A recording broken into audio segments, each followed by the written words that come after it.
Hi, I'm James Martis with Plus One, a proud member of NTCA, and I want to welcome you to the Smart Rural Community 3-part Senior Safety Series designed to keep you safe online. You can expect to learn how to create strong passwords, what to do if you experience a data breach, and how to recognize phishing attempts before they catch you.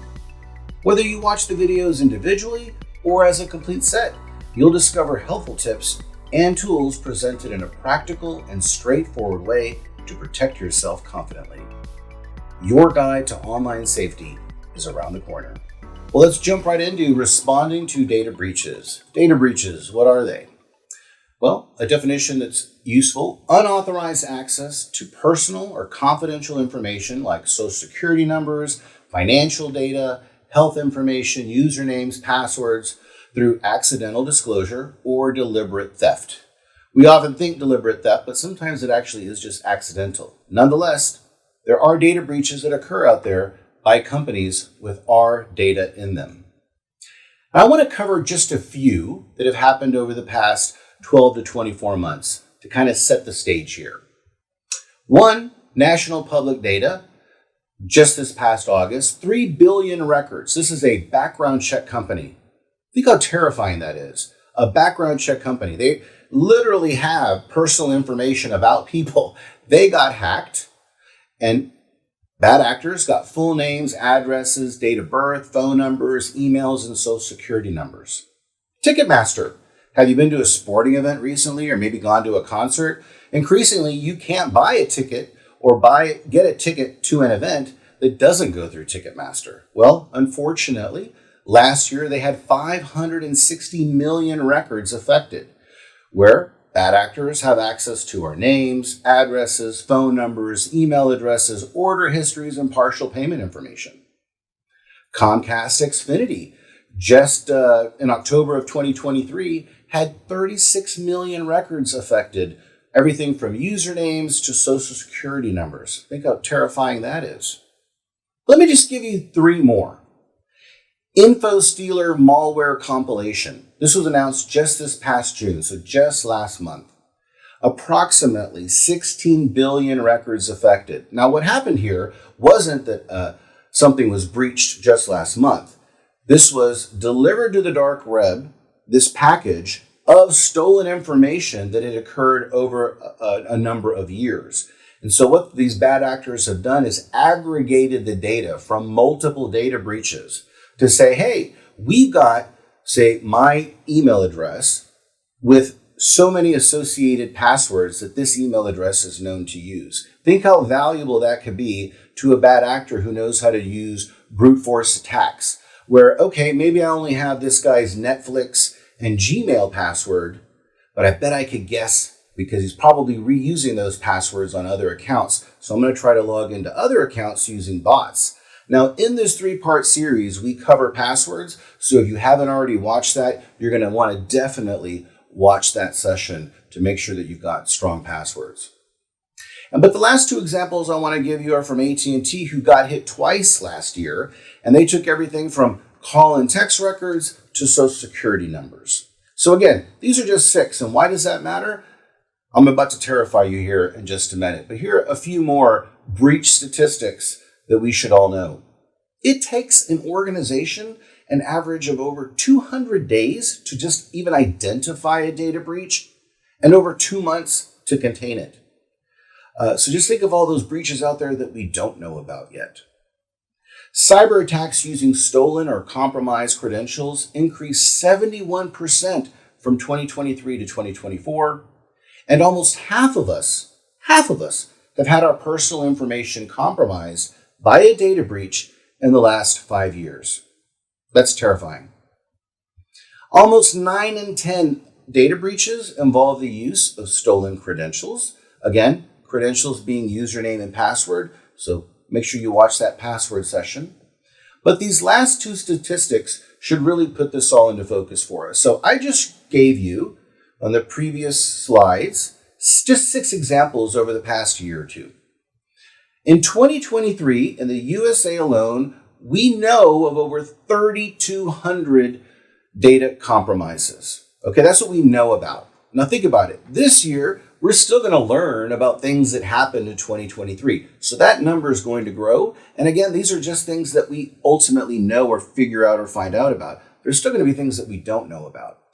And in 2025, in the first half alone, we're averaging 9.5 data breaches a day, which is going to put us on track to beating that 2023 number. So well over 3,400, again, of what we will know about. Consider all the things that we don't know about. So put those six into perspective and all those numbers and the data that they have. Now multiply that by thousands. Now the FBI has a center that's called the Internet Crime Complaint Center, or ICCC or IC3. You don't need to remember that.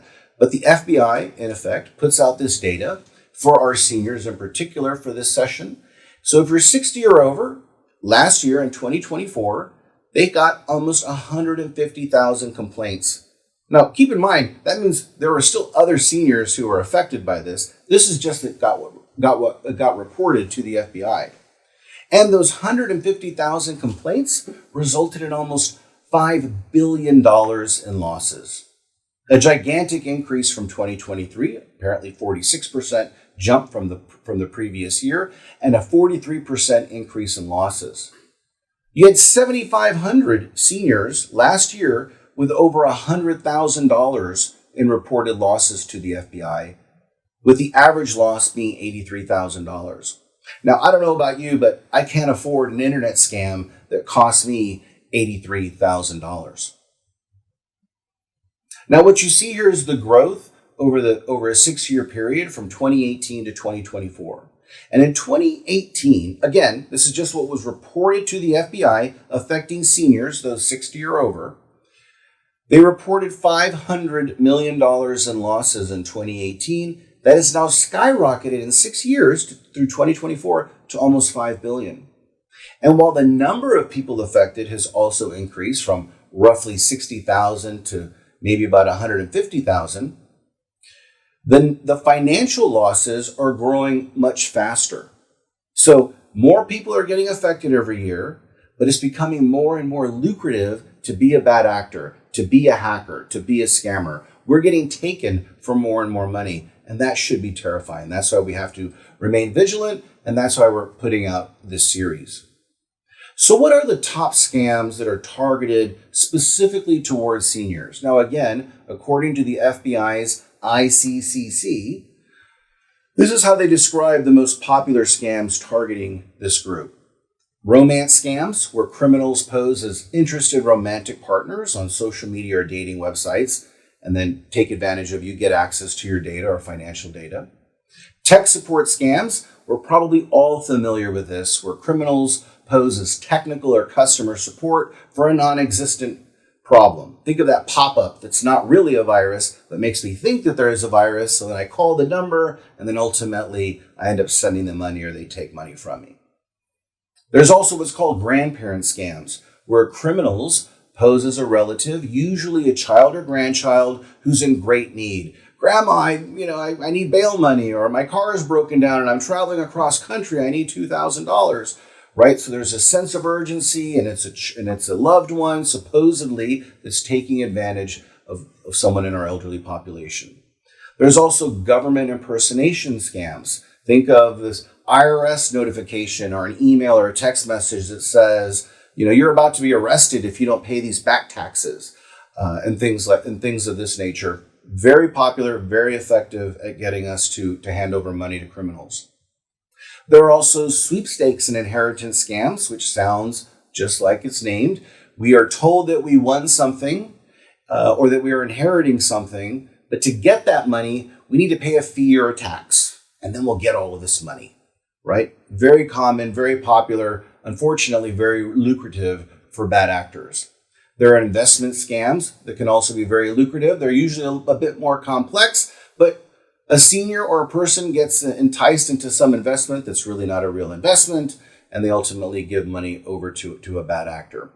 And a charity scam. Somebody calls me up maybe and says, hey, will you support this charity? The charity doesn't actually exist. I give them money, and now they've taken my money for the non-existent charity.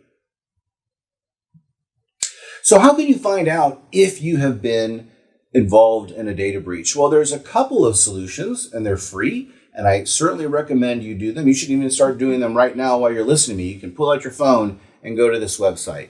And it's haveibeenpwned.com. That's how you pronounce it. Haveibeenpwned.com. And I've got the URL up here.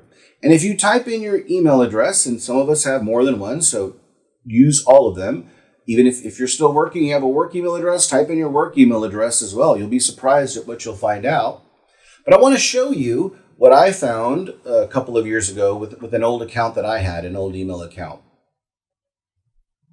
So I put in my email address and it said that I was involved, according to haveibeenpwned.com, in 19 data breaches. One was a stock photography website, not surprising for the line of work that I'm in. I'm not going to go through all 19, but I want to point out one in particular because it's like that massive data breach that I referenced earlier in the session. But it's the third one here, the anti-public combo list. Like that other one that I referenced, this was a combination list.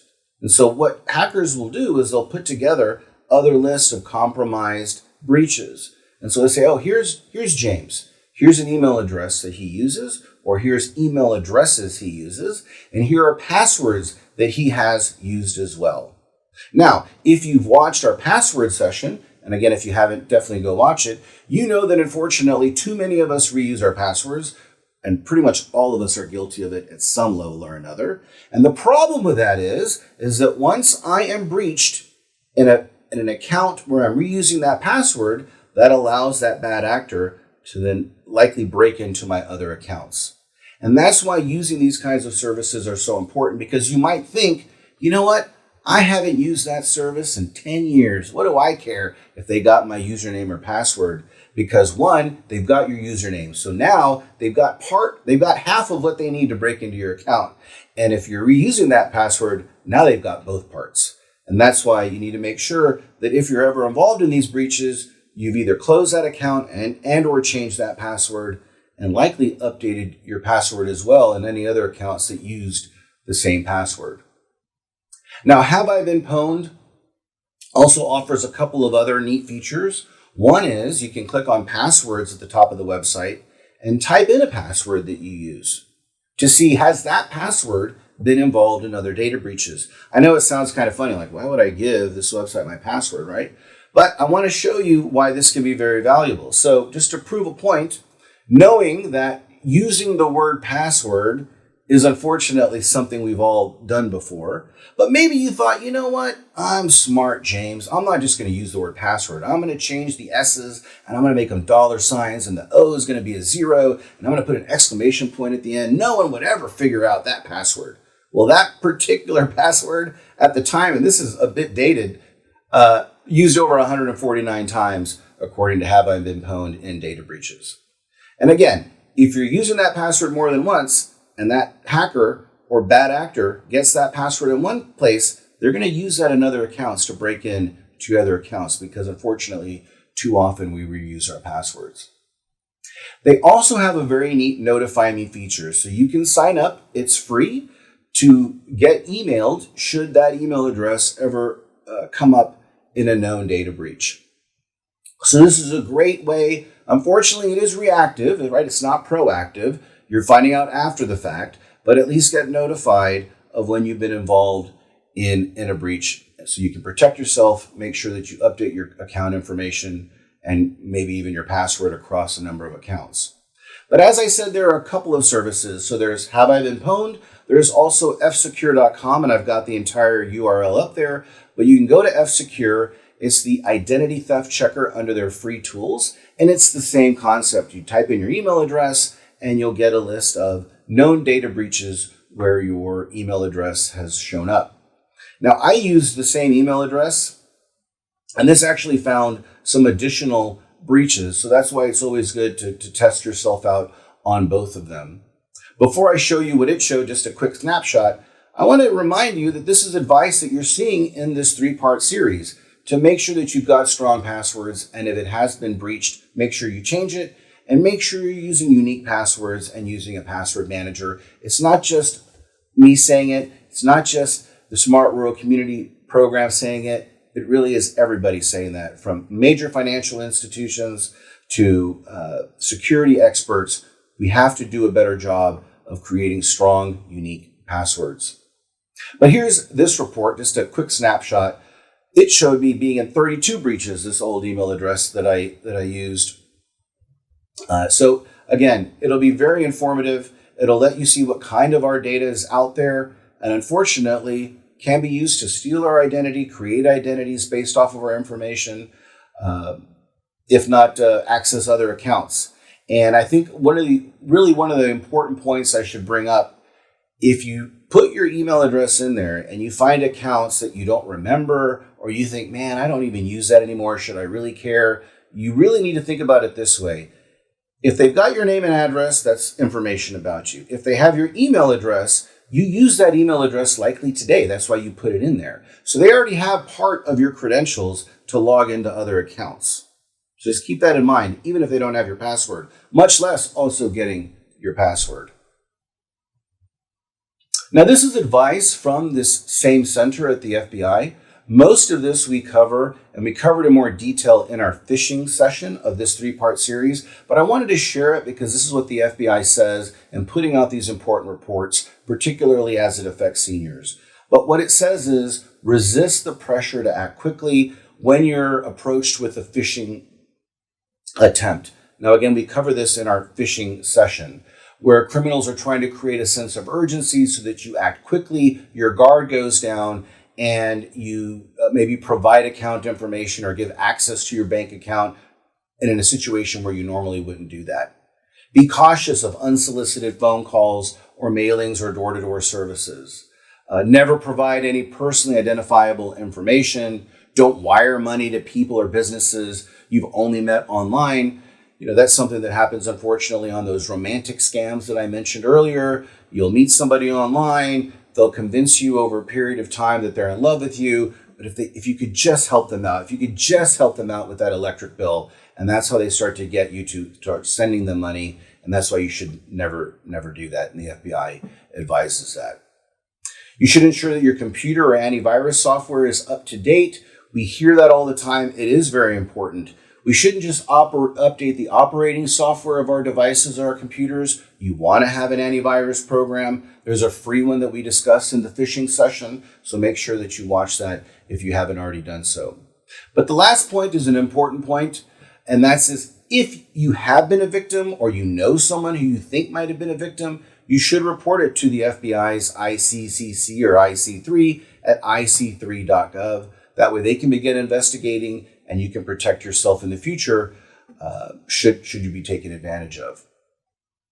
Now, if you go to Have I Been Pwned or go to F-Secure and put in your email address and you see yourself listed with some organizations or some companies, it's a good idea to contact those companies, because sometimes if they're, it's your information that was taken in a breach at their company, to make up to you, sometimes they'll offer you free credit monitoring or maybe identity theft service for a year or two, and they'll offer that for free to make up for the fact that their data was compromised and it was really your data that was taken.